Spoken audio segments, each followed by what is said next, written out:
기계 설계를 하려면 제일 처음에 뭘 해야 될까요? 설계를 해라. 만약에 마우스 이런 거 설계해라. 이렇게 상사가 만약에 시켰으면은 처음에 뭐부터 할까? 도면 스케치. 여러분들 그냥 캐드 생각하면 돼요. 제품 파일 형상.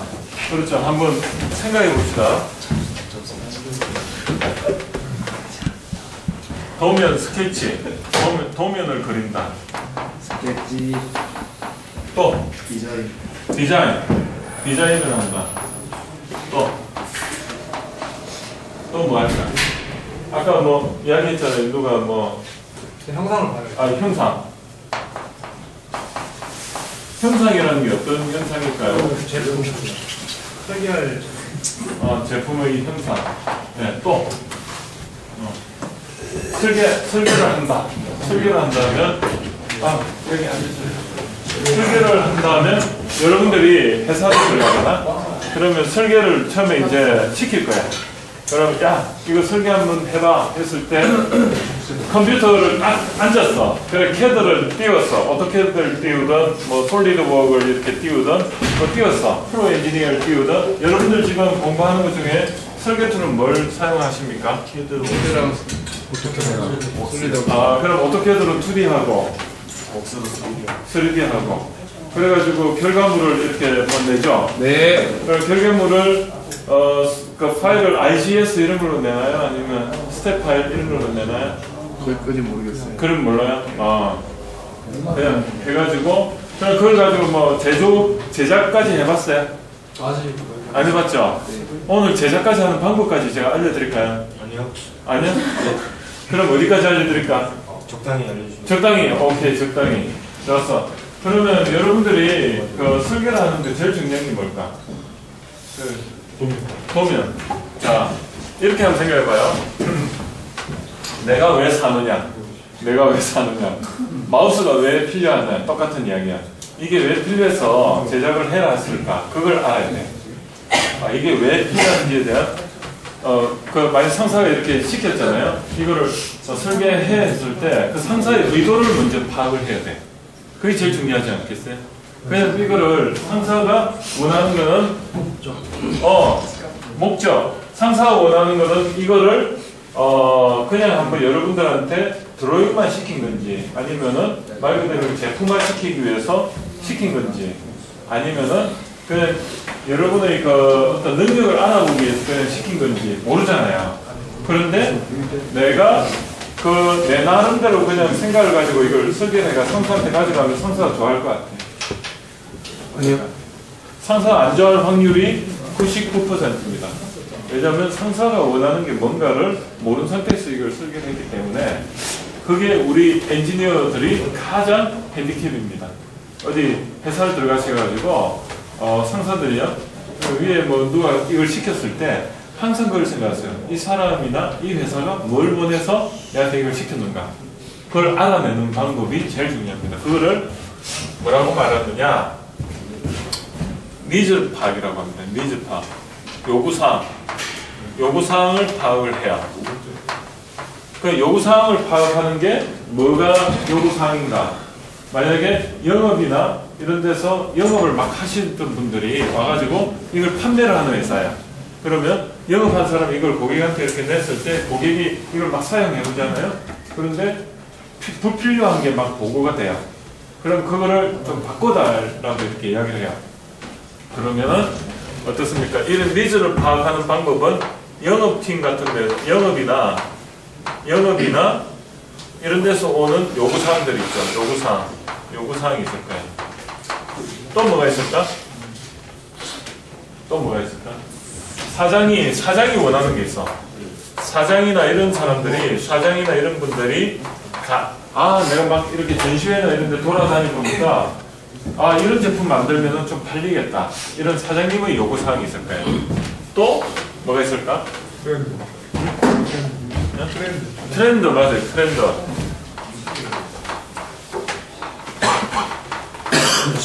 여러분들이 내가 이걸 제품을 개발하더라도 이 트렌드에 맞는 제품을 만들어야 돼요. 그러려면 이 제품이 이 트렌드가 요즘은 그 마우스가 예전에는 그냥 좀 이렇게 했는데 지금은 광마우스 뭐 광마우스라든지 이런 게 트렌드다. 그럼 이런 게 또 요구사항이 되는 거예요. 또 뭐가 있을까? 또 뭐가 있을까요? 보안. 맞아. 이게 예전에 우리가 만들어간 납품을 했는데 여기 이제 버전업 때는 요구사항들이 있어요. 수정 같은 거.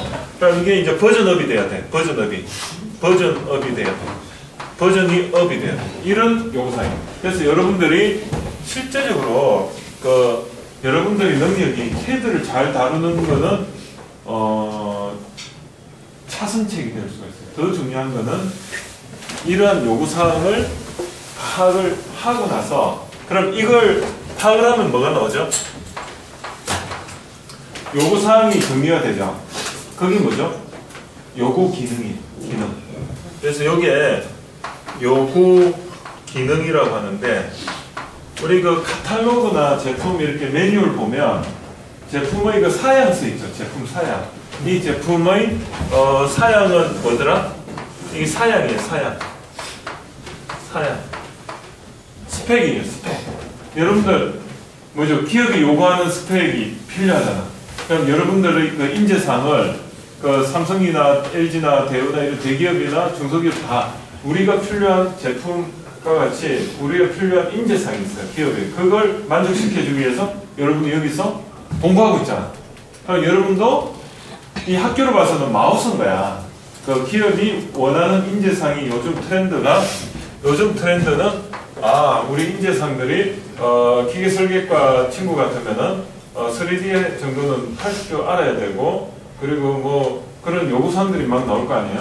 그럼 학교에서도 이걸 만족시켜주고 그리고 거기 그 회사에서 원하는 인재상 보면 사장님 같은 경우 인간성이 좀 좋았으면 좋겠다. 아니면 커뮤니케이션 능력이 좋으면 좋겠다. 커뮤니케이션이 결국은 이런 걸 잘 파악할 수 있는 인재지 않습니까? 그런 걸 보는 거예요. 그리고 또 뭘 보죠? 우리 회사의 그 직원들은 우리 직원들 사양 스펙은 조금 영업력이 있으면 좋겠다. 그러기 위해서 친화력도 좀 있어야 되고 도전 정신도 있어야 되고 그런 거를 이제 이 학교에서는 교수님들이 이제 이렇게 딱 취합을 해서 여러분들한테 맞는 커리큘럼으로 여러분들을 이렇게 조련을 하고 있는 거예요. 조련을 트레이닝 시켜가지고 이제 이렇게 딱 내보내는 거예요. 그러면은 이 요구 기능을 만족시켜주기 위해서 아까 말했듯이 뭐가 필요한가? 이게 필요해요. 디자인. 이거 문 닫아드릴게요. 꺼놓을 수 있습니까? 어떻습니까? 이 요구사항이 별게 아니고 이게 뭐죠? 이게 요구 기능이 목적이 되는 거예요. 목적. 해야 되는 이유, 목적이고 그걸 위해서 이게 뭐죠? 이게 메소드. 수단이에요. 우리가 설계를 한다는 거는 수단이에요. 수단. 목적을 요구사항, 스펙을 만족시켜주기 위해서 수단을 이제 준비를 하는데 그게 여러분들이 설계를 하는 과정인 거예요.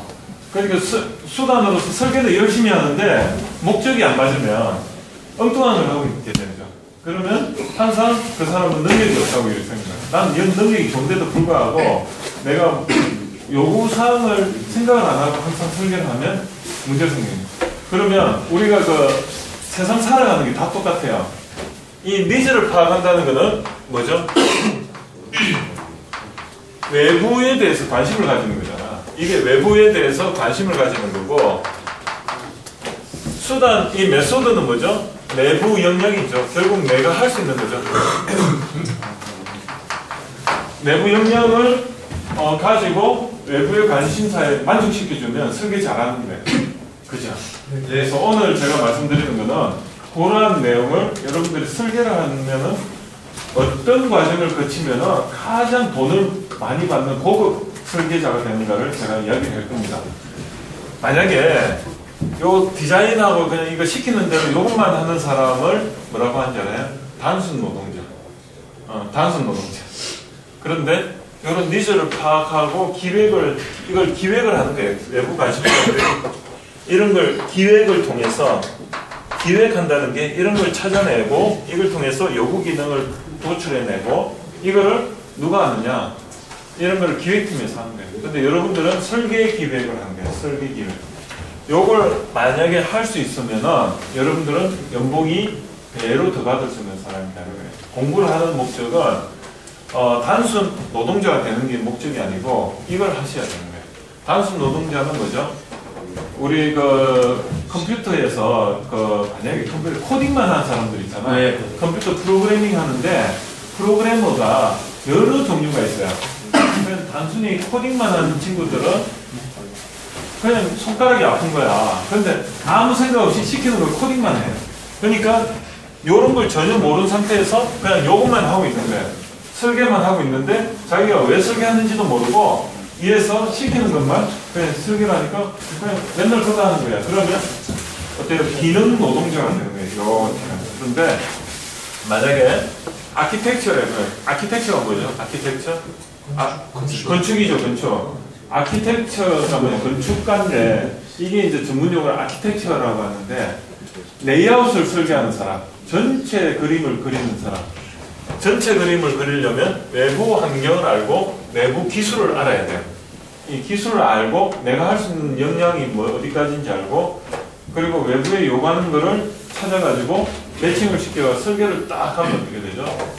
건축가가 컨트롤하는 사람이에요. 컨트롤하는 사람은 돈을 많이 받아요. 어느 분야나 마찬가지예요. 예를 들어 가지고 공연기획 전문가 하면 공연기획자는 어때요?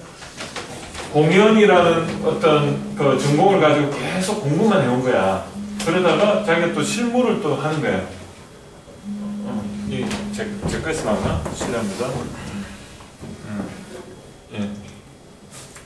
뭐냐면 그 공연기획 전문가는 연출한 사람이잖아요. 그런 사람들은 결국은 이 외부 환경, 고객이 원하는 게 뭔가를 보면 여기서 시장이 나오잖아요. 아, 돈 되겠다. 많이 원하면은 많이 팔릴 거 아니에요. 그러면은 공연을 기획을 하는데 우리 능력이 어느 정도 되는가를 알아야 되잖아요. 그냥 여기에만 다 맞춰가지고 만약에 우리 능력도 안 되는데 하면은 어때요? 부실하게 되는 거예요. 그래서 항상 중요한 게 내 능력이 얼마나 되는지를 알아내고 그리고 외부의 환경에 대해서 어느 정도 우리가 맞춰줄 수 있는 것을 조율을 하는 거예요. 그렇게 기획 전문가예요. 그래서 여러분들한테 이 기계 설계과를 나왔다면 그냥 단순 노동자가 되시는 걸 원하지 않습니다. 기획 전문가가 되시는 기획은 뭐냐? 설계 기획 전문가. 설계 전문가가 아니고 설계 기획 전문가예요. 그냥 설계만 하면 그냥 기능자예요. 그냥 시키는 것만 하는 사람이 되면 돈을 못 벌고요. 높이 올라갈 수도 없어요. 이걸 이야기하면. 그래서 오늘은 그러면 기획 전문가가 되려면 프로세스가 있어요. 개발 프로세스가 있는데 오늘 요 이야기인 게 답니다. 개발 프로세스는 외부 환경을 먼저 찾아내는 프로세스를 거친 후에 내가 설계를 하는 거예요. 설계를 하면 그게 프로세스입니다. 그래서 이렇게 하고요. 자, 볼까요? 이렇게 제가 말하는 게 결국 뭐냐면 여기 앞에 있어요. 상품 기획하고 개발하고 스펙 정리 이게 뭐죠? 외부 환경이죠. 외부 환경을 하고 그 다음에 개념 설계하고 디자인하고 구매 발주 설계 검증 조립 테스트 요거는 내부 역량이잖아요. 그죠? 그러면 여러분들이 직장에 처음에 들어가면 어느 걸 주로 할 가능성이 높냐면 아마 개념 설계나 이쪽 구매 발주 뭐 이런 쪽을 할 겁니다. 아니면 대기업에 가면 뭘 하냐면 대기업에 가면 그냥 조립하고 있을 수도 있어요. 조립만 열심히 하다가 인생 끝날 수도 있어요. 그리고 중소기업에 가면 어디까지 할까? 다 해봐요. 다 해보죠. 네. 이걸 다 시켜볼 거예요 아마. 그런 장단점인데 대기업 가면 당장은 이런 데 가면 돈을 많이 주니까 조립을 하더라도 만족도가 높아요. 예. 돈을 많이 받으니까. 그런데 이게 나중에 역전이 됩니다. 중소기업에 있는 친구들이 돈을 많이 안 받더라도 이런 것도 해보고 기획 단계도 해보고 그 다음에 제조도 해보고 하면은 어때요? 이 친구는 나와서 다 해볼 수 있죠. 그러면 사업을 조금 더 잘할 수 있는 가능성이 있습니다. 여러분들이 장단점이 있는 걸 항상 생각하셔야 돼요. 그래서 여러분들은 뭘 해도 만족하는데 대기업에 가면 대기업이라서 요런 조립을 하지만은 조직을 경험해 보잖아요. 큰 조직을 경험해 보는 해가지고 사람에 대해서 알 수 있는 기회가 있는 거고, 중소기업에 가면 작은 조직이지만 이런 걸 다 해볼 수 있으니까 내 사업 역량이 늘어나고. 그래서 저는요 그 과정으로 이야기를 드리고 싶고, 자 볼까요? 그래서 이러한 프로세스를 좀 기억하기 쉽죠. 처음에는 니즈 환기, 니즈를 찾아내고 그 다음에 메소드를 적용해가 해본다. 그러면 이 단계를 전부 다 그냥 여기 한번 볼까요? 상품화 기획이 뭐죠? 결국은 상품화 기획이 여기서 뭐하고 상관이 있을까? 기획을 한다는 거는 영업에서 요구사항, 이거 많이 팔리겠다. 그러니까 사장님이 요구하는 건 이런 거고, 트렌드상으로 보니까 광마우스면 광이 들어가야 되겠다. 그리고 우리 제품이 조금 더 버전이 되고 좋겠다. 이런 기획이 있습니다. 그러면 이제 제품 개발 계획을 세워요. 이걸 뭐라고 하면 사업 계획서를 작성한다고 해요. 여기에 대해서 구체화시켜 문서화 작업을 하는 게 사업 계획이고, 그걸 통해서 스펙이 나와요. 우리 개발 목표가 명확하게 나오고, 그걸 통해서 여러분이 이제 CAD를 띄워요. 그래야 CAD를 띄워가지고 설계를 해. 그리고 제품이 어때요? 제작되기 전에 모캅이라는 거 혹시 들어보셨어요? 모캅? 시제품 들어봤죠? 초기 제품. 그걸 만들어가지고 디자인 리뷰를 합니다. 디자인 리뷰가 뭘까? 디자인을 품평에 들어갔어요. 우리가 마우스를 만들더라도 하나만 만드는 게 아니고 케이스를 여러 개를 만들어요. 한 5개 이렇게 만들어가지고 사장님 앞에서 요 제품이 좋습니까? 요 제품이 좋습니까? 요 제품이 좋습니까? 이렇게 평가를 받아. 그러면은 사장님이 이렇게 하다가 직관적으로 저게 마음에 든다 이렇게 할 수도 있지만, 여러분이 설명을 잘하기에 따라서 이거는 뭐가 더 좋고 이건 뭐가 더 좋은데 이건 뭐가 더 좋다고 내가 강조를 하면 사장님 볼 때 마음이 혹하잖아요. 그럼 이걸 하는 거예요. 그게 디자인 리뷰예요. 디자인 리뷰는 그거야. 사내 사람들 대상으로 해서 한번 마케팅을 한다고 보면 돼요. 시뮬레이션을. 그래서 사내 그 직원들 대상으로 뭐가 좋은지를 이렇게 이야기하면 사내 직원들이 이제 봐서 반응이 제일 좋은 게 시장에서 잘 팔릴 가능성이 있죠. 그거를 이야기하는 거예요. 그렇게 해서 하고, 그 다음에 이제 구매 발주하고, 그 다음에 설계를 검증해가. 구매 발주를 하고 나면 설계를 검증할 시간이 필요해요. 네. 그 사이에 설계가 잘 됐는지 안 됐는지 검증을 해가지고, 이제 제품이 구매 발주인 게 나오면은 그걸 조립해가지고 테스트를 해가 납품을 해요. 그래서 여러분들이 이러한 과정을 좀 머릿속에 딱 가지고 있으면 설계 능력자가 되는 겁니다. 그러면은 여러분이 만약에 요것만 하고 있으면은 요 돈밖에 못 받아. 근데 여기다가 요런 거 할 수 있으면은 더 돈을 많이 받고, 앞으로 갈수록 그래 나중에 요 단계까지도 관여를 여러분이 하게 되면 최고 경영자가 되는 겁니다. 그럼 돈을 많이 받는 아주 연봉이 높은 이렇게 억대의 전문가가 될 수가 있는 겁니다. 이런 걸 여러분들이 알고 회사에 들어가 일을 하거나 아니면 지금부터 준비를 하신다면 어때요? 남들보다 훨 앞서가요. 그런데 설계에 그냥 CAD 전문가면 되겠다. CAD만 조금 이렇게 잘하겠다. 그랬을 때는 요거밖에 잘 할 수밖에 없어요. 요거만 잘하면은 그냥 그거예요. 코딩을 남보다 1분에 몇 타 더 빠르다. 남은 한 30타 치면 60타를 친다. 그런데 한번 생각해 보세요. 운전할 때, 자동차 운전할 때 서울에서 부산까지 가. 네. 한 사람은 고속으로 밟아가. 계속 160으로 가. 160으로 막 틈만 나면 막 추월해가 막. 그래서 난 운전 잘한다 이렇게 생각해. 그런데 어떤 사람은 그거예요.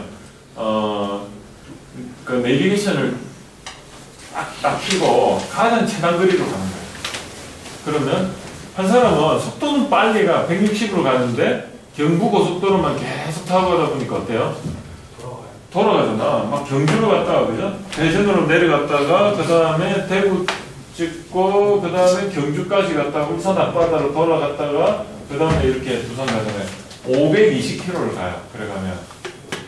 그런데 내비게이션 딱 치고 설계를 하는 거야. 아키텍처 전문가 설계를 딱 보니까 여기서 가다가 경부고속도로 잠시 타다가 영동고속도로 타다가 호북 인터체인지에서 중부 내륙 타고 그냥 스트레이트로 쭉 내려가가지고 대구 이제 그렇게 경부고속도로 만나가 다시 이렇게가 대구 부산 고속도로 찍으면 몇 킬로 나올 것 같아요? 480. 아니 320. 그래서 내가 이렇게 경부고속도로 시작하면 한 460km 이상 나와.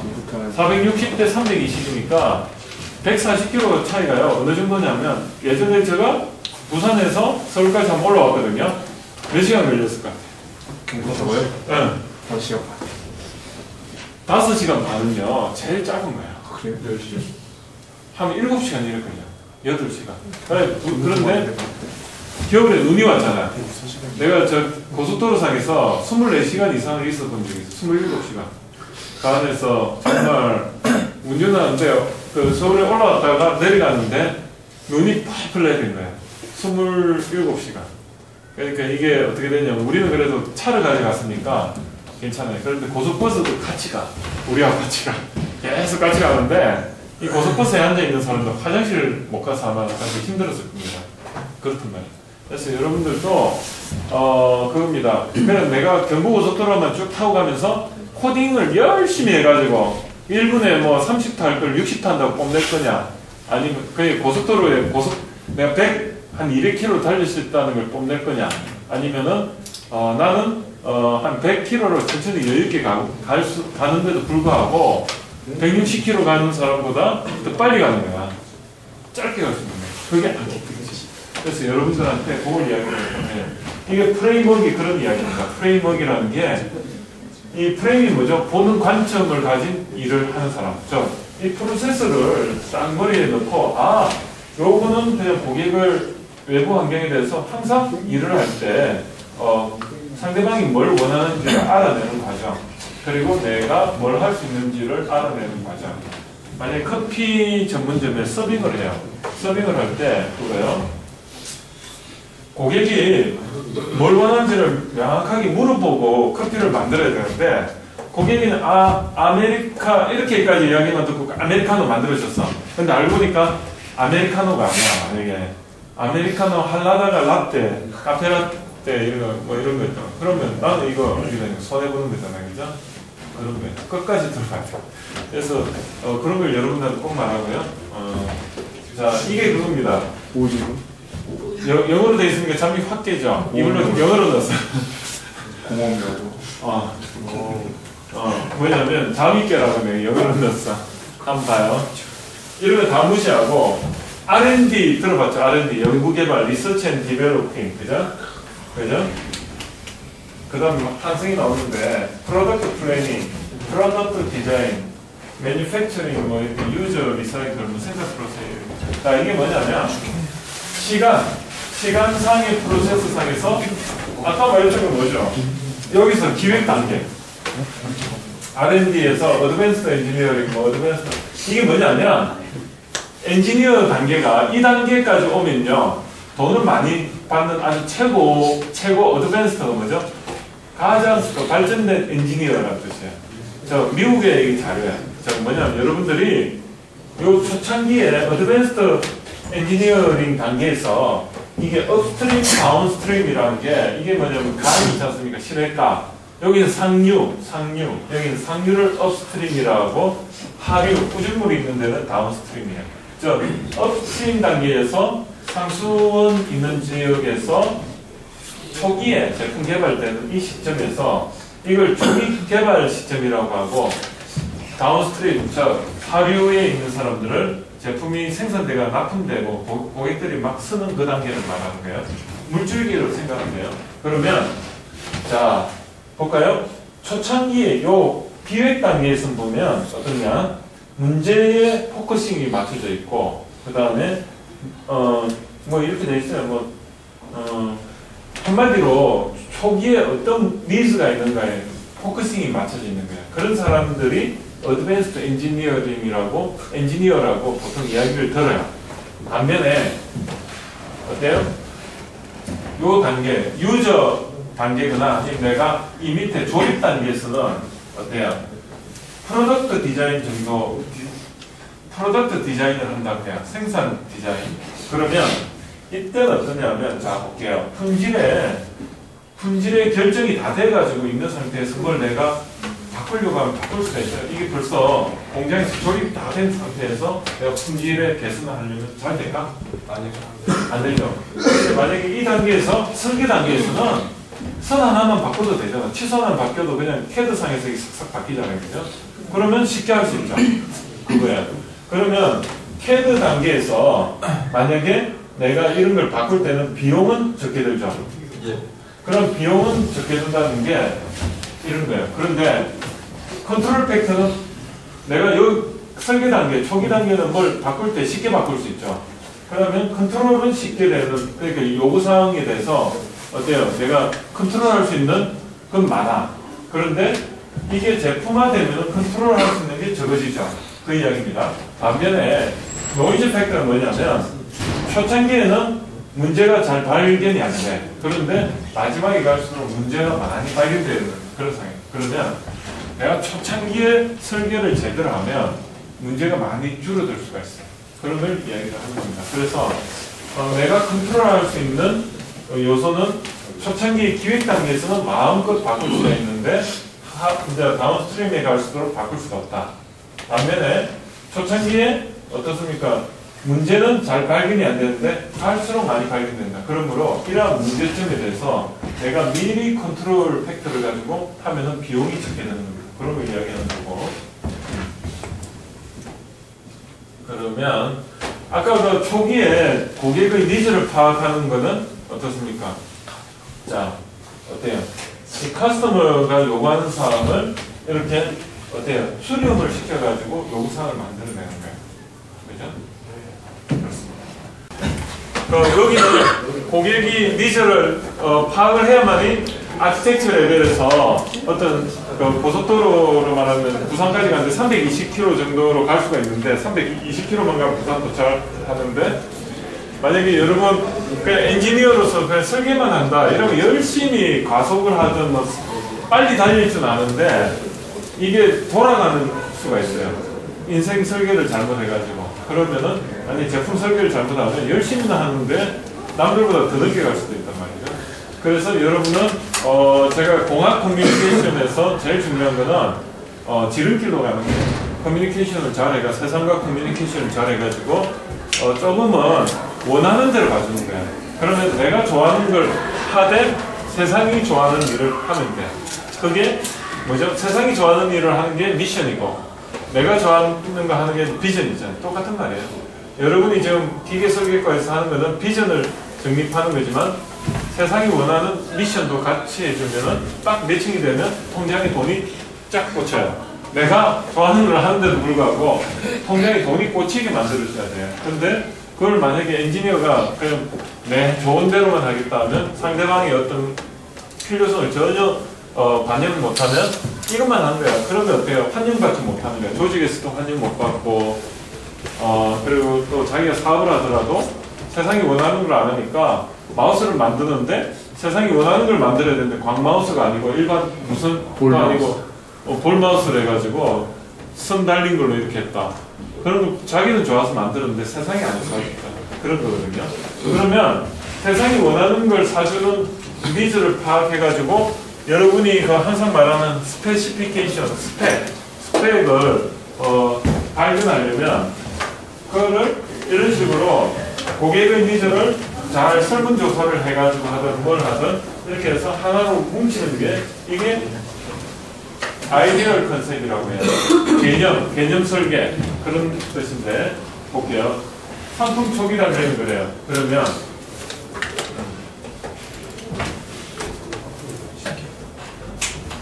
꺼놨네. 됐어요.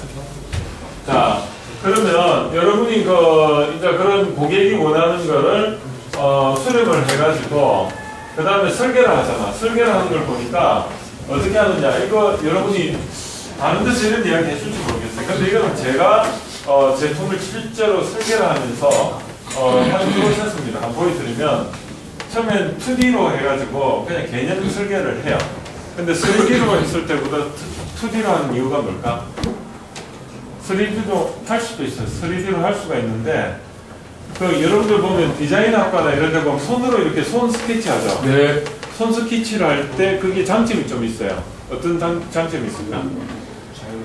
수치를 쉽게 맞아요. 쉽게 어때요? 그냥 쉽게 내 생각대로 바로 그냥 뭘 이렇게 그리다 보면 뇌에 자극이 가요. 그냥 캐드로 해가지고 치수를로가 막 이렇게 하면은 치수에 얽매이다 보면 어때요?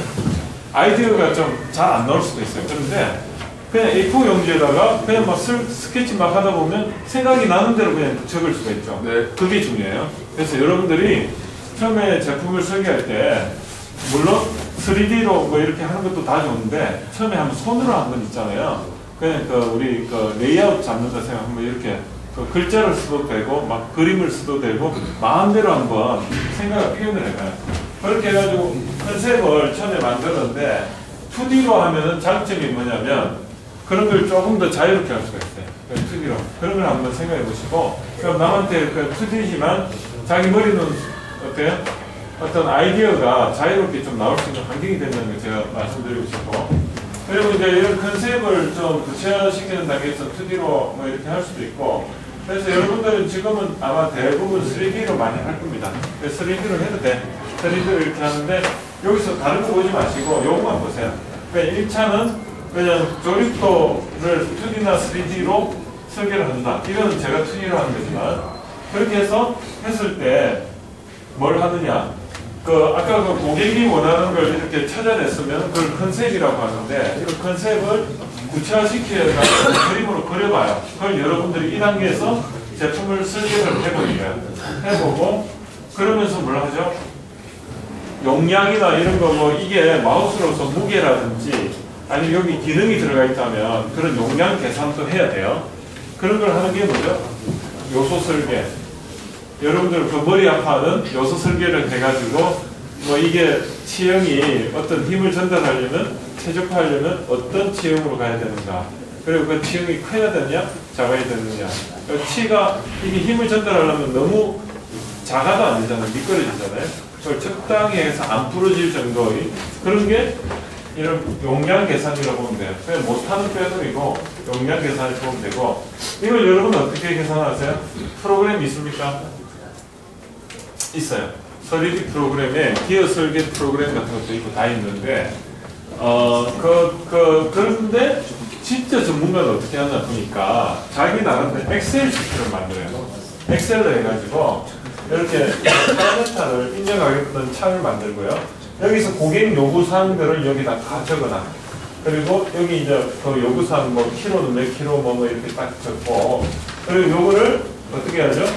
엑셀로 해가지고 식 만드는 거 아시죠? 이퀄 딱 해가지고 요거 곱하기 요거 하면 거기 딱딱 하면 여기 프로그램이 된 대로 여기 나오게끔 돼 있어요. 엑셀로 그게 가능해요. 그래서 엑셀로 해가 이런 걸 만들고 이걸 그림으로까지 표현이 되게끔 해가지고 요 엑셀 시트로 해서 모타 용량이 가능해요. 그걸 다음에 한 기회가 되면 제가 보여드릴게요. 그래서 이제 이렇게 모타 용량을 뭐 이런 용량 같은 걸 계산을 하면 어때요? 그림으로만 판단하는 게 아니고 거기에 성능까지도 미리 추측을 가능합니다. 그러면 그렇게 해서 제품을 어때요? 3D로 디자인을 해가지고 품평회를 합니다.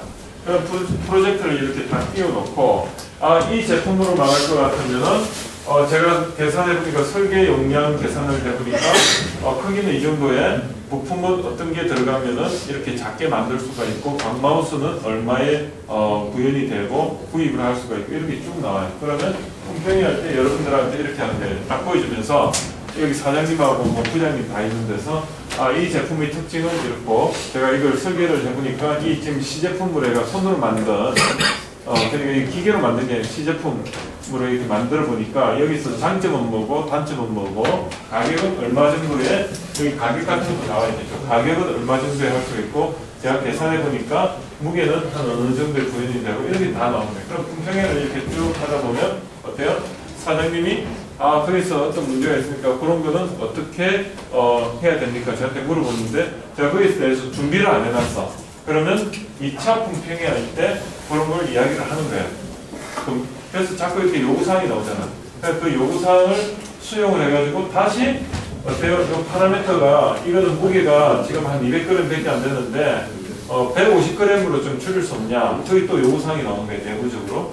그럼 150g을 이걸 딱 했을 때 여기 수치 같은 게 이걸 150g을 하기 위해서는 뭘 줄여야 되는지 이런 걸 또 이런 데서 막 나오는 거예요. 그러면 다시 그걸 반영을 해가지고 또 설계를 하는 거예요.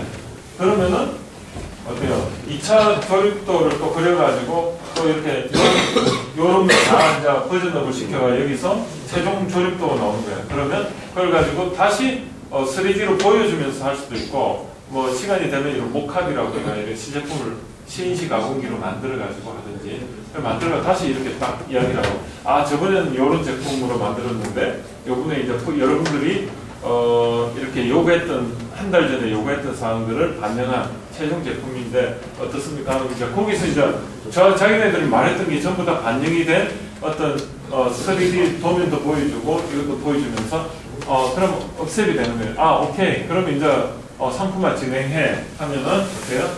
이제 여기서부터 부품도를 뽑아내는 거예요. 설계 도면을 이런 데 보면 이런 것도 뽑아내고 부품 하나하나 분해를 해요. 이것도 한 20개 만약에 부품이 들어갔다? 그럼 요걸 분해도를 딱 해가지고 도면을 그려내는 거예요. 2D든 3D든. 그래서 부품도를 뽑아내고 어때요? 그 부품도를 가지고 이제 뭐죠? 여기 부품이 어떤 재질의 어떤 가공 방법에 의해서 어떻게 이렇게 만들어져야 되는가 그런 게 도면에 다 나오는 거예요. 그래서 이거를 가지고 가공을 발주를 내요. 그럼 업체에서 그 도면을 보고 열심히 만들어가지고 납품을 하죠. 그럼 그걸 조립을 해가지고 제품을 만들어가지고 판매를 하는 겁니다. 프로세스가 참 어때요? 처음에 내부적으로 이 단계에서 제품을 여기서 부품을 만들고 하기 전에 부품도를 만들기 전에 어때요? 레이아웃 도면을 가지고 실제로 한번 만들어 보고 아니면 실제로 시제품을 아니라도 3D 가상의 도면 단계에서 그런 피드백이 몇 번이 되는 겁니다. 이걸 실제로 만들어가 여기서 만드는 단계에서 이런 디자인 리뷰를 한번 넣어줘요. 3D 제품이 3D 가공 도면상에서 3D 도면상에서 그런 디자인 리뷰를 하는 겁니다. 그거 하나 좀 아시면 여러분들이 아마 직장 들어가면 아마 이런 작업을 시킬 거예요. 여러분이 아마 컨셉이나 모터 용량 개선 이런 건 처음부터 안 시킬 거야. 왜냐면 이런 건 안 해봤으니까. 그러면 뭘 할 거냐면 제가 볼 때는 그거예요. 이 제품이 만들어진 단계에서 이제 2차 도면이나 뭐 이렇게 디자인 리뷰 1, 2, 3, 4 해가지고 버전들이 쭉 되고 나면 디자인 최종 이제 3D 도면이 3D가 나왔잖아. 근데 그게 도면화는 안 됐어. 그러면 여러분한테 그런 걸 줄 거야. 이게 이제 이 제품이 최종 이 제품이 나왔는데 이거 한번 2D로 도면 칠성도 한번 만들어봐. 그럼 이제 여러분들이 처음에 들어가면 도면 하나 이거 하나 붙잡고 이거 조그만 거 하나 붙잡고 도면을 이만큼 해가지고 이제 그려가지고 부장님이나 아니면 차장님이나 대리님한테 딱 갖다 주면 대리님이 치수가 여기는 요렇고 뭐 말이 있을 거야. 그럼 요건 지우고 뭐 치수가 중복됐다 뭐 이야기하면 그런 거를 여러분들이 계속 고치면서 처음에는 아마 요 단계에 있을 거예요. 요 단계. 아마 이 부품 설계부터 시작할 거예요. 그렇게 하다가 좀 이제 잘하면은 그래? 그럼 이제 컨셉 한번 잡는 설계 한번 해봐. 그러면서 그런데 이제 컨셉을 잡으려면 이런 거 다 알아야 돼. 용량 계산 같은 거 다 해. 그러면 요소 도면 그걸 또 보는 거야. 그때는 학교 때는 대충 공부했던 게 그때 보면 이게 이 말이구나. 그때 알았다. 필요성을 알아야지 이게 책이 거기 알지. 저도 공부할 때는 이게 어떤 내용인지 이게 설계할 때 어떤 단계에서 필요한지 이게 모르겠어요. 근데 여러분들이 요소 설계를 한다는 거는 엑셀로 이런 걸 만드는데 안에는 다 요소 설계 설계식이 여기 들어가면 이게 나오는 거거든요. 그런 거를 여러분들이 그때 찾아보게 됩니다. 그게 언제 시점이냐? 한 내후년 여러분들이 이제 졸업하고 나서 설계 직접 부딪히면은 설계 그 책들이 다 봐져요. 그러면서 이해가 하나하나 되는 거예요. 그런 단계고. 자, 혹시 이런 거 보셨어요? 제품화를 시키는데 솔루션이 다양하게 있어요. 검령 들어보셨어요? 검령 가공? 네. 검령 가공이 하려면 어떻게 해야 돼요? 응? 미안해요. 하나는 세상이 원하는 거를 찾아내는 거, 그 능력. 그리고 내가 거기에 대해서 요구해 줄 수 있는 어떤 프로세스를 가지는 거예요. 그 프로세스를 가지기 위해서는 프레임워크라는 게 필요한데 그 프레임워크가 아까 말했듯이 제품 기획부터 해가지고 어떤 설계, 그 다음 제조 이런 공정인데 그런 그 제조 설계를 하는 데 있어서 그또 안에서 여러 가지 프로세스가 있는 거예요. 한 번에 이걸 설계를 해가지고 제품화 하는 게 아니고 컨셉 디자인부터 하는 거예요. 컨셉 디자인하고 그 안에서 용량 계산하고 또 용량 계산을 하면서 지금 꽂았어요. 전원 버튼. 저는 버튼 눌러야 돼. 좀 눌러줄래요? 캔으로서. 네, 의자 밟고 올라가서. 그런데 여러분들이 처음에 직장 들어가면 그런 용량 계산 안 시킬 겁니다. 그냥 도면 하나 부품 주고 이거 한번 그려봐라. 그럼 이제 평소에 그 3D나 2D 했던 친구들도 아마 하면서 부품 치수 넣는 거 이런 게 조금은 노하우인 것 같아. 그런 거를 어떻게 보면 어떻게 넣는가를 트레이닝을 한 1년 정도 받을 거예요. 그러면서 도면 친다고 이야기해요. 도면을 치내고 도면 한 장이 전문가들이 제대로 만든 도면 한 장은 얼마 받을까? 제대로 만든 도면 한 장은 얼마 받을까? 네? 한 장에 A4 용지 요즘 한 장에 한 20만 원씩 받아요. 수지 맞는 장 사죠. 여러분들도 그런 것 설계사무소에서 만약에 요구하는 도면 같은 거를 만들어주고 그런 걸 하루에 한 몇 장 그리면 한 50만 원, 60만 원 받아요. 재밌죠? 그러면 여러분들도 그런 일을 할 수가 있어. 그게 뭐죠?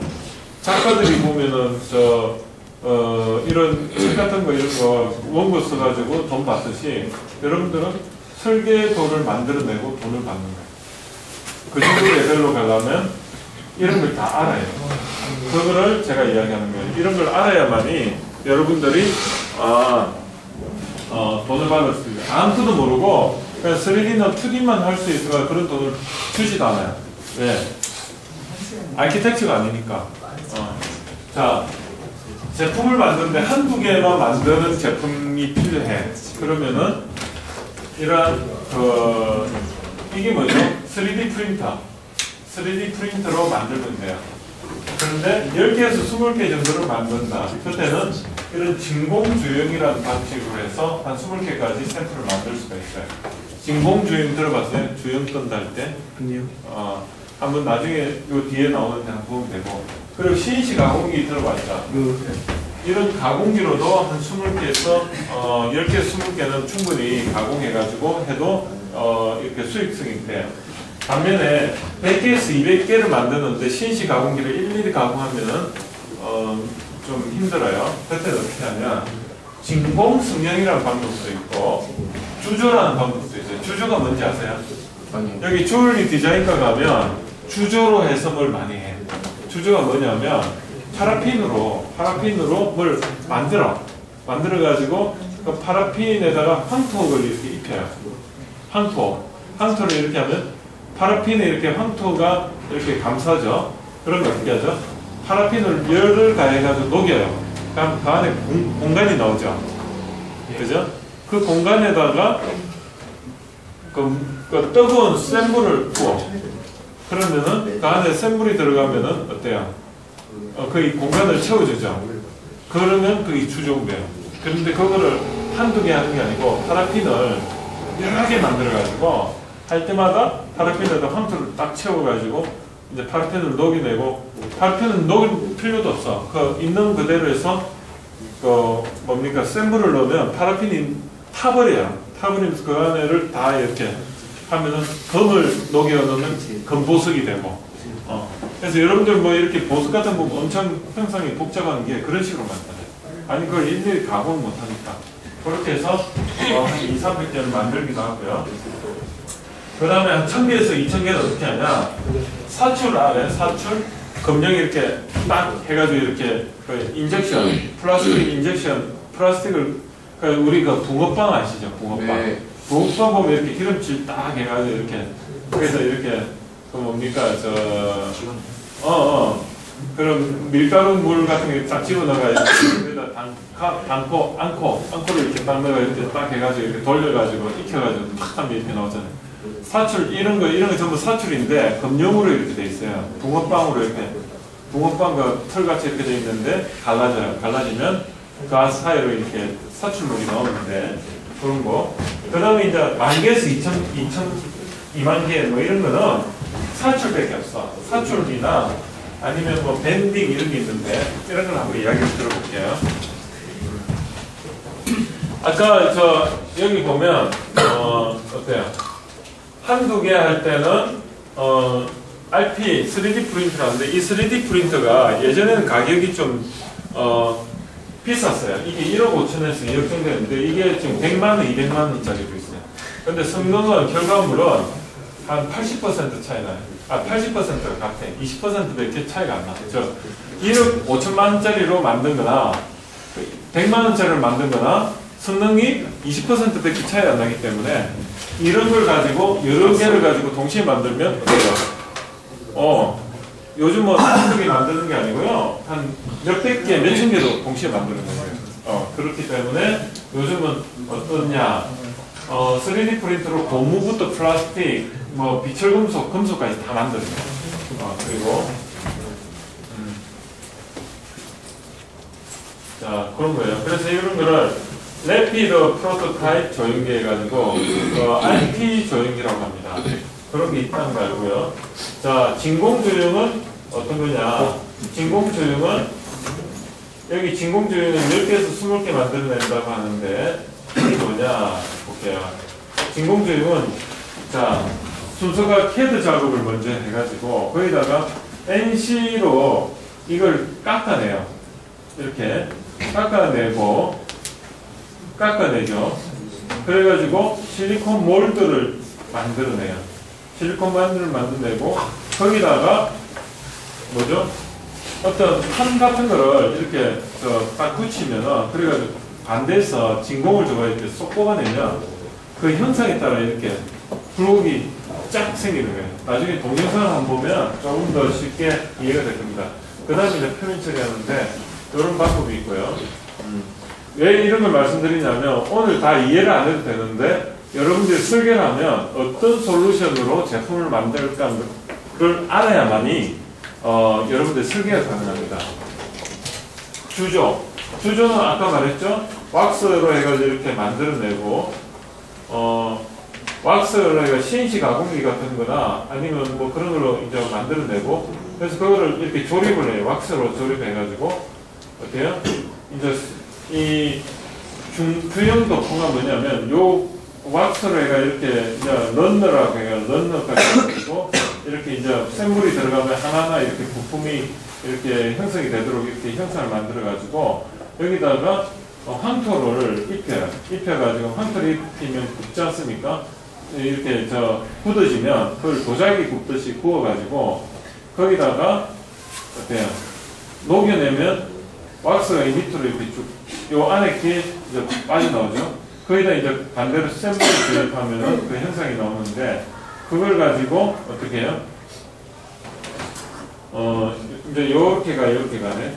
그래서 세라믹을 이제 요 껍데기를 제거를 해가지고 그런 샘물이 안에 이렇게 들어갔던 게 이렇게 있을 건데 이걸 하나씩 뜯어내고 그래서 이거를 울퉁불퉁한 거를 연마를 처리해가지고 이제 이렇게 제품화 시키는 그런 거 아닙니다. 보시면 이 주조도 여러 가지가 있어요. 원심 주조법도 있고 뭐 그런데 이건 넘어갈게요. 자, 이건 뭘까? 주조하는 방법이에요. 주조하는 방법인데 동영상입니다. 한번 보시면 이런 거를 만드는 거예요. 자, 이게 뭘까?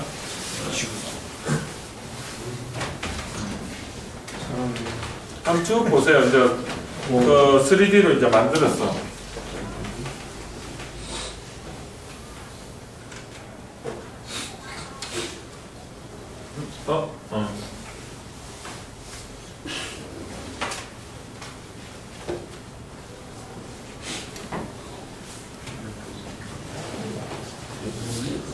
이건 뭐냐면 래피드 프로토타입 해가지고 3D 프린터로 지금 만들어내는 과정을 좀 보여드리는 겁니다. 3D 프린터로 그 3차원으로 설계를 했던 거를 밤새도록 이제 걸어놓으면 아침 되면은 저렇게 나옵니다. 이게 이제 3D 프린터로 해가 여기다 레이저를 막 쏘아요. 여기 레이저를 이렇게 쏘아가지고 이렇게 하나 뭐 형상이 자꾸 나오죠. 이렇게 밀가루 같은 밀가루는 절대 아니지만 거기다가 이렇게 해가지고 뭘 하면은 이렇게 나옵니다. 절대 먹으면 안 돼요 이거. 뭐 플라스틱 같은 그런 재질도 있고 뭐 여러 가지 쇳가루도 있고 이건 뭐냐면 주조하는 겁니다. 주조할 때 엄청 큰 것도 주조가 가능해요. 보십시오. 완전 조립해요 지금. 그 파라핀 왁스를 조립을 하고 여기다가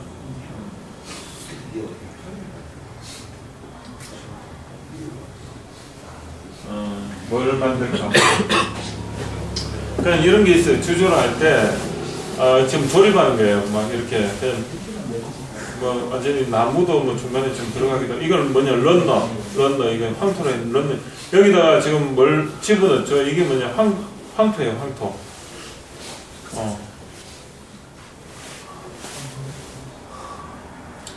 예. 시멘트 뭐 공구리 친다고 하는데 그런 식이죠. 이렇게 해서 여기 뭘 만들어요. 자, 거기다 이제 샘물 주입하는 거예요. 샘물을 이렇게 주입을 하면 이제 이렇게 그 사이로 이렇게 쭉 흘러 들어갑니다. 그래서 이제 이 입구를 막아버려요. 예. 막고 그 다음에 이제 이렇게 형태를 부수는 거지. 발브레이트를 부숴내면 이런 철골물이 나오는 거죠.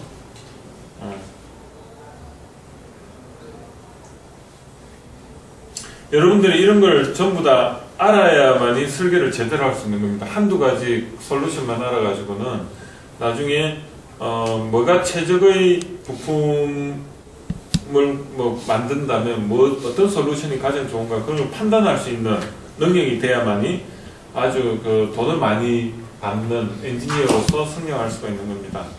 자, 이 디스커버리에서 나왔던 거를 제가 아마 했던 것 같습니다. 한번 제조할 때 한번 보세요. 뭐 이런 게 있구나 정도.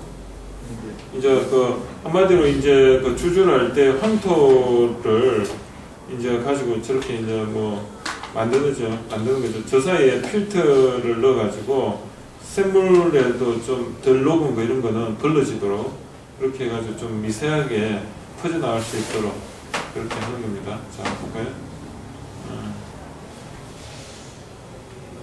지금 샘물을 이제 붓는 거에 쫙 부어요. 그럼 이제 막 흘러 들어가겠지. 저렇게 보면 굉장히 먹고 싶지 않아요? 뭐 입이 좀 녹아내리겠죠. 제가 좀 엽기적입니다, 그죠? 그래 뭐. 그 이제 저거를 이렇게 그 이제 뭐 부품이 아무래도 표면이 좀 우둘투둘하니까 그걸 이제 저걸 연마를 해요. 여러분들이 아마 여기 직장에 들어가시면 이런 일을 하시는 분도 분명 계실 겁니다. 그래서 여러분들 이런 것도 있었구나 알면은 이런 거 하나 배우는 것도 다 기술이니까 다 배워놓으면 나중에 설계하는데 다 도움이 됩니다. 내가 알루미늄 휠, 자동차 알루미늄 휠이 저렇게 만들어져요. 재밌죠? 네. 그 다음에 또 볼까요?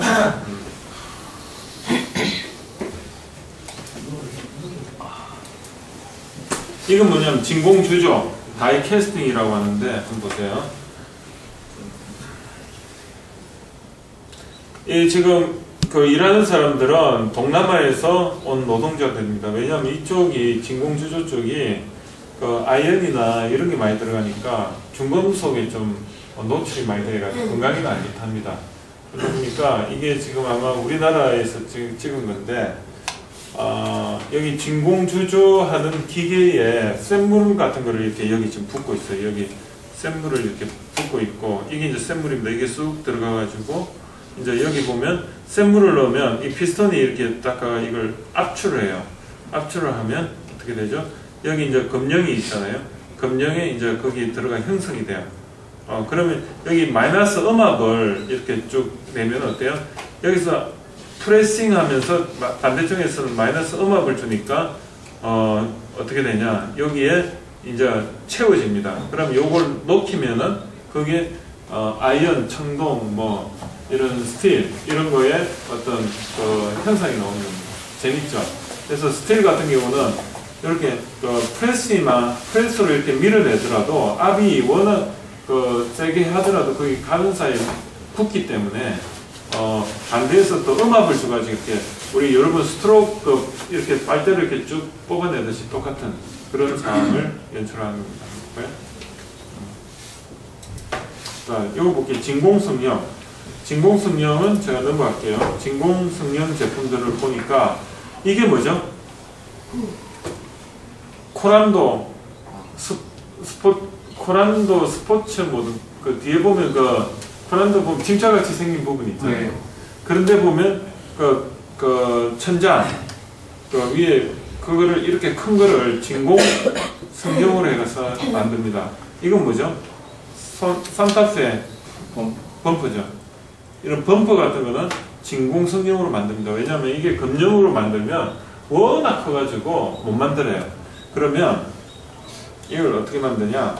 이런 형틀에다가 이런 판 같은 걸 여기다가 열을 가해가지고 여기 싹 놓고요. 반대로 이렇게 쫙 빨아내면 어떻게 이게 쫙 형상이 맞도록 딱 밀착이 되죠. 그러니까 형상이 나와요. 그런 식으로 만드는 겁니다. 그래서 이 만든 거 보니까 이건 뭐죠? 이건 뭐지? 오락기. 다트 같이 이렇게 오락기나 이런 거 큰 판넬 같은 거 이런 건 다 이런 식으로 만들어요. 이거는 저 보니 서랍 같은 것도 있고 뭐 별게 다 있죠.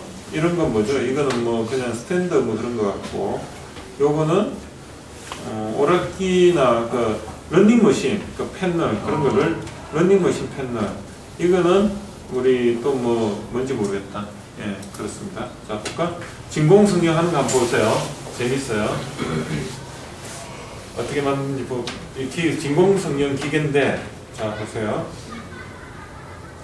160도로 세팅을 해가 열을 먼저 받게 만듭니다. 지멘스 거네, 지멘스. 160도로 해가지고 그러면 이제 여기 판이 여기 있고 판에 지금 열을 가한 히터를 이렇게 딱 대면은 지금 녹아가지고 녹은 상태에서 진공성형이 여기 쫙 지금 빨아들이고 있어요. 지금 이제 성형이 되고 있을 겁니다.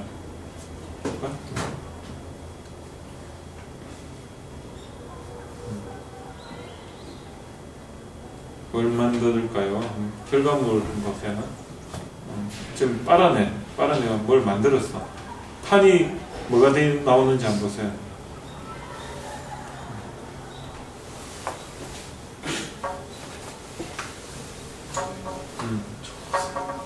저런 식으로 성형이 되는 거예요. 그래서 저게 세탁기 뚜껑으로 쓸 수도 있고 그런 식으로 되어 있어요. 그래서 이런 걸 좀 알고 진공성형은 어떻게 하느냐? 이렇게 쭉쭉쭉쭉 이렇게 이제 가열을 시켜가지고 그 다음에 감압을 시키면 이렇게 형상에 따라 이렇게 딱 빨려가지고 이렇게 나오는 거야. 자, 이건 뭘까? 블로우 성형. 뭐가 만들어지는지 한번 보세요. 저 블로우 성형.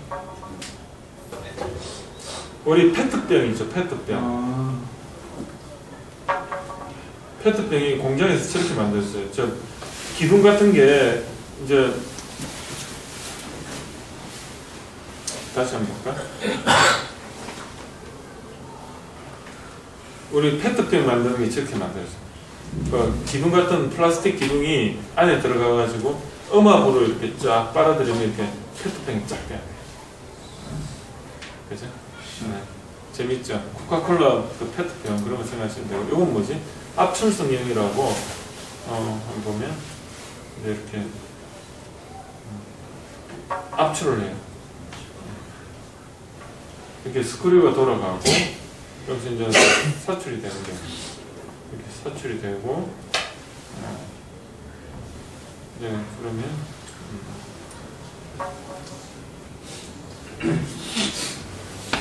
자, 또 다른 거 볼까요?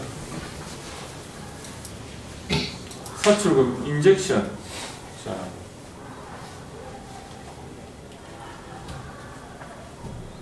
아주 작은 부품을 만드는데 여러분들 보면 일반적으로 대부분의 제품들이 저런 그 플라스틱 제품들이 다 사출로가 만들어지는 겁니다.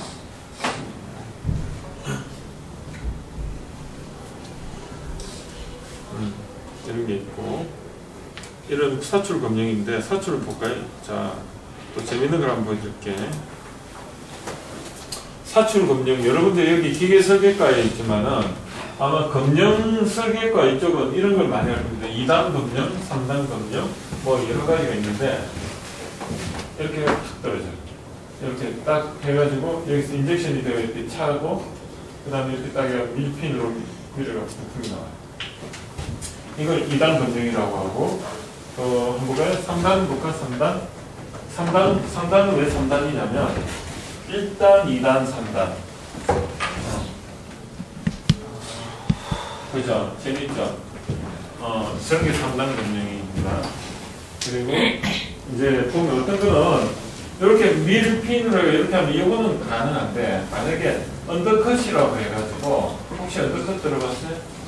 보면 이게 빠질 수 없는 그런 구조도 있어. 그런 거는 사이드에서도 이렇게 움직여요. 볼까? 여기 사이드 게이트가 옆에 여기가 이런 거는 못 빠지잖아. 그럼 옆에서도 이렇게 빼가지고 이게 빠지겠다. 그런 식으로 언더컷을 검령으로서 저런 식으로 여기 보세요. 여기 보시면 이렇게 딱 했을 때 요 사이가 여기 걸려가 원래는 안 되잖아. 이런 방식으로는 안 빠져. 그때는 요게 옆으로 이렇게 벌어지면서 이 사이에 홈 같은 게 있는 거를 사이드에 홈 같은 거 있는 거를 전부 저런 식으로 해요. 그래서 이런 방식도 있다는 거예요. 검령이 참 다양하죠. 나사 검령은 뭘까? 나사를 만든 우리가 이렇게 보면 이렇게 나사가 이렇게 산이 이렇게 있는 검령 여기 보면 나사 검령은 어떻게 돼 있어요? 여기 나사산이 여기 있고요. 이렇게 만들어 이걸 떼면서 이게 돌아가는 거야. 요게 모타에 연결돼 있어가지고 어때요? 여기 나사산이 있는 상태로 이렇게 성형이 된 상태에서 이걸 돌려가지고 빼. 이 모타가 돌아가요. 이 모타가 돌아가가지고 이렇게 빠지는 그런 것도 있고. 재밌죠? 이거 자체가 완전히 자동차 엔진 만드는 정도의 레벨이에요. 정도로 이게 이 검령이라는 게 이렇게 붕어빵 그냥 2단 검령 이 정도는 씌울 수 있는데 이런 거는 완전히 그냥 기계입니다. 기계. 그런 것이 되고.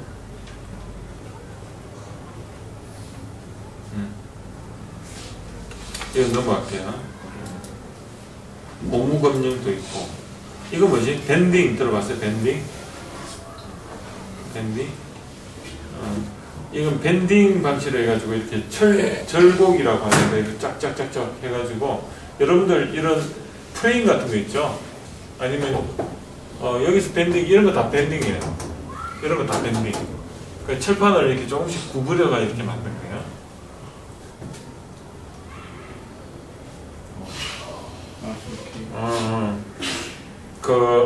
아마 전시회 가면 볼 수도 있을 텐데 조금씩 구비려 가지고 둥그렇게 만들기도 하고 재밌죠.